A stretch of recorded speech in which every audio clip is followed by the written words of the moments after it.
He said I'd look better if I wore the red dress, the one he bought to fix me, like I was some project he could sand down and repaint. Lila stood outside La Belle Etoile, the city's trendiest restaurant, her heels clicking against the pavement as she adjusted her black dress, the one she chose. The night air was crisp, carrying the hum of downtown traffic and the faint clink of wine glasses from inside. She'd been looking forward to this dinner for weeks, not because of the overpriced truffle risotto, but because it was supposed to be a fresh start. A chance for her and Ethan to reconnect after months of his snide comments and her quiet compromises.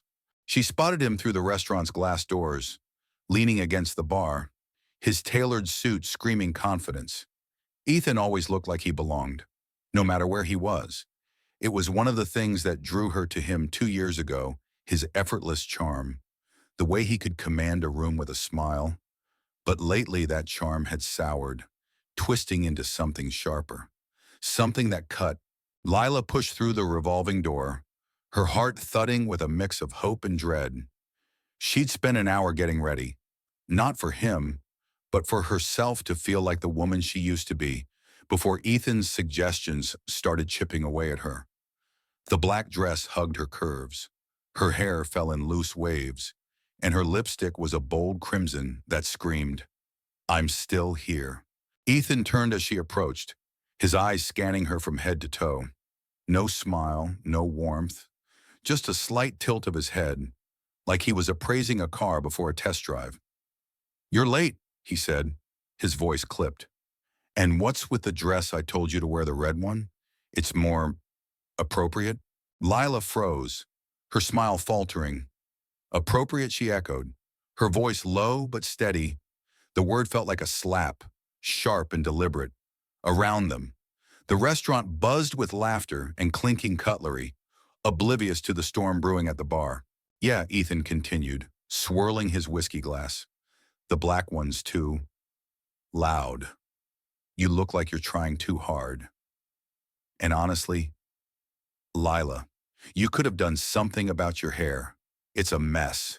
He leaned closer, his voice dropping to a patronizing whisper. "I'm just trying to help you. Babe, you're not exactly polished." The air sucked out of her lungs. For a moment, she was back in their apartment, 6 months ago, when he'd suggested she skip dessert to stay in shape. Or last month, when he'd laughed off her promotion at the marketing firm, saying, "It's cute you think that's a big deal."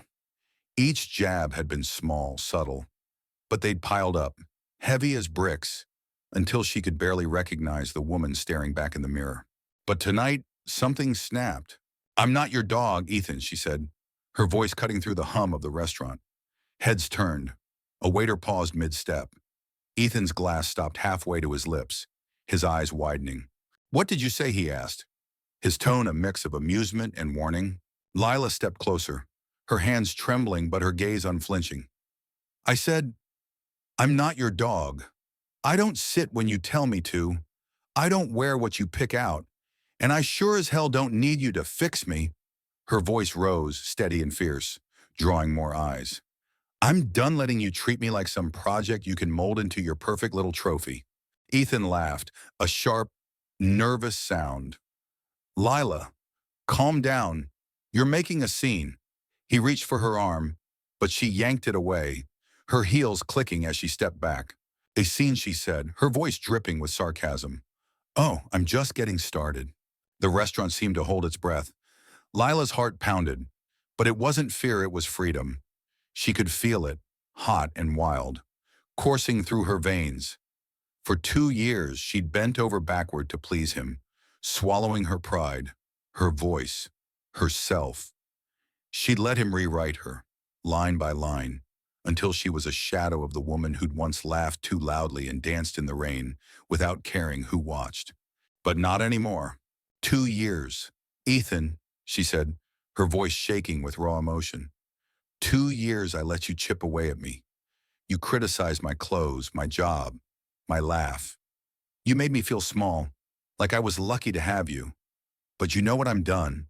I'm done with your rules, your smirks, your suggestions that feel like orders." Ethan's face flushed, his jaw tight. "You're being ridiculous," he hissed, glancing at the onlookers. "You're embarrassing yourself." "No," Lila said, her voice steady now, a blade honed sharp. "I'm embarrassing you, and you hate it because for once, you're not in control."